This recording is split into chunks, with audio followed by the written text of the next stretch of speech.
Bismillah, alhamdulillah kita ketemu lagi bareng gua Romi. Kali ini masih membahas satu brand baru yang kembali masuk ke Indonesia. Jadi sebelumnya gua udah ngebahas ada 3 smartphone yang diboyong Honor ke Indonesia. Sekarang gua punya selain smartphone, nah ini ada tablet dan juga ada laptop. Nih ya, tabletnya Honor Pad 9 dan laptopnya Honor MagicBook Art 14. Mari kita unboxing.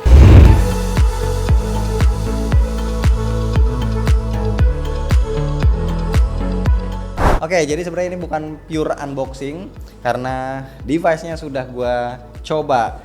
Jadi gua pengen ngasih lihat dulu ya, membayangkan bagaimana laptop Honor MagicBook Art 14 dia boxnya kayak gini. Ya teman-teman bisa lihat ini kayak box tablet, jadi kebayang ya laptopnya itu setipis apa.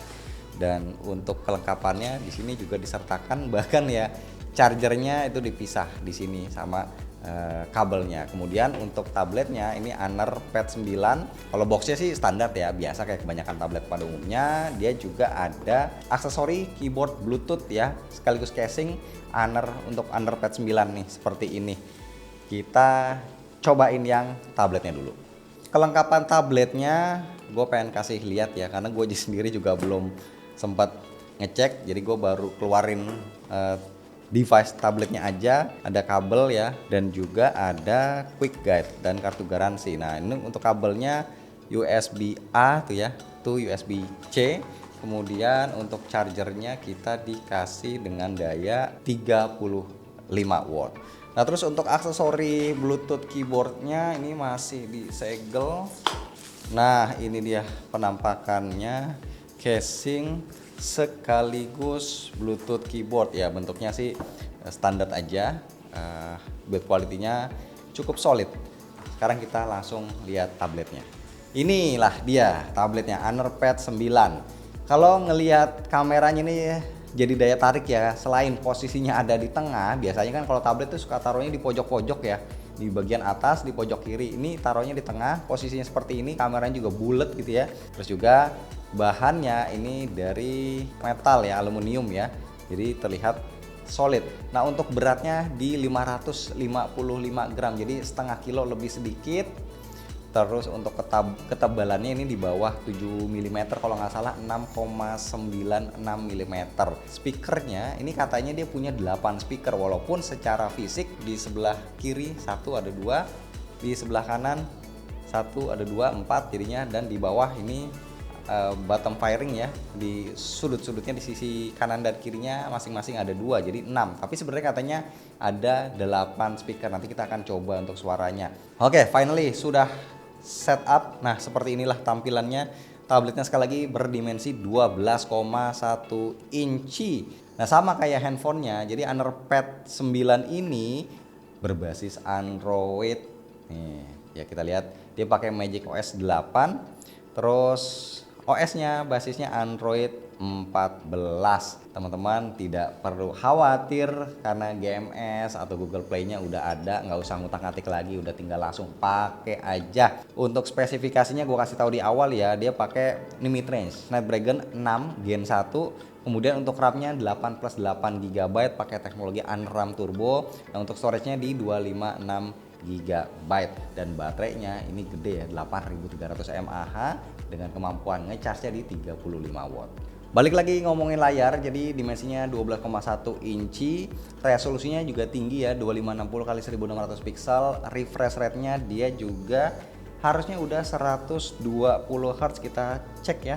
Oke, benar 120 Hz nih. Kita ubah aja, jangan dynamic, jadi kita paksa di 120 Hz. Dan kalau teman-teman nonton pakai buat nonton, terutama kayak Netflix ya, pokoknya layanan berbayar, film-film box office itu harusnya bakal enak banget karena speakernya ini berkualitas. Kita coba ya untuk dengerin.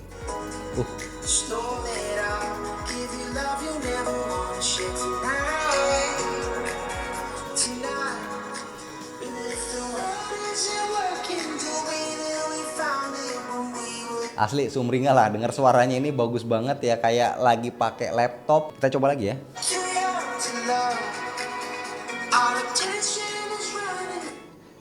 Dan yang pasti surroundnya itu berasa banget ya. Jadi di sebelah kiri, di sebelah kanan, dan juga ada yang menghadap ke bawah ya bottom firingnya. Jadi kuping kita itu kayak diserbu, dikelilingi sama suara-suara yang keluar dari tablet ini. Mantap banget. Dan kalau kita kembali ngomongin kamera ya, ini ada tulisannya AI kamera di belakang. Jadi ini resolusinya 13 megapiksel dengan kemampuan perekaman videonya harusnya bisa sampai dengan 4K 30 fps. Mari kita coba dulu ya. Confirm dia bisa 4K di 30 fps nih ya di sini.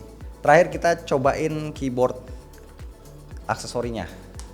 Nah, ini untuk berdiriinnya dengan posisi landscape seperti ini. Jadi sistemnya dia ada di sini ya, di bagian bawah ini magnet ditaruh ke, ada lekukan di keyboardnya. Nah, seperti ini. Dan sayangnya dia nggak ada trackpadnya aja ya, nggak ada apa buat mouse-nya. Jadi kita harus kombinasiin dengan layar sentuh dan juga keyboard untuk ngetik. Dan ketika pakai casingnya ini otomatis ya ketebalannya jadi bertambah, bobotnya juga lumayan ya, jadi bertambah. Sekarang kita move on ke produk kedua, yaitu laptopnya. Nah, laptopnya nih sesuai dengan yang gua bilang di awal tadi, boxnya aja tipis banget. Ini serius dah, laptop bener-bener enteng banget ya. Ketebalannya ini tidak, mungkin 1 cm aja, dan bobotnya juga cuma 1 kg. Walaupun laptop ini tipis tapi portnya lumayan ya. Di sebelah kanan dikasih USB-A 3.2 ya. Terus juga ada port HDMI, terus ada untuk jack audio. Di sini ada lampu indikator. Kemudian di sebelah kirinya ini ada 2 port USB-C yang harusnya satu lagi dia support Thunderbolt 4. Terus untuk ini ada bagian yang nanti kita akan coba nih ya, apakah gerangan. Laptopnya bagian dalamnya penampakannya seperti ini, terlihat cukup simpel, cukup sederhana. Wah, pas dibuka dia langsung nyala ya. Cukup simpel, cukup sederhana, dan kita bisa lihat bagian touchpadnya bujuk busrak. Ini lega ya, udah kayak MacBook. Jadi untuk mengaksesnya ini enak, walaupun gua sampai sekarang belum nemu laptop Windows yang feel touchpadnya itu seenak MacBook ya. Tapi at least sudah mendekati. Bagian kiri dan kanannya ini ada speaker. Terus bagian tombol powernya ini sudah terintegrasi dengan fingerprint. Terus di sini ada logo Intel Evo. Wah, sudah pakai Intel Evo, berarti baterainya harusnya dibadak. Dan nih teman-teman bisa lihat ya, untuk layarnya dia tidak bisa direbahin sampai benar-benar flat 180 derajat, tapi cukup rebah ya dengan kondisi seperti ini. Cakep loh, desain layarnya tuh tipis bezelnya, dan dia melengkung ya, tipikal sudut-sudutnya itu melengkung. Kalau kita perhatiin, lah kok kagak ada ya kameranya. Nih langsung begini aja, di bagian atas tuh lempeng aja tuh, nggak ada kameranya.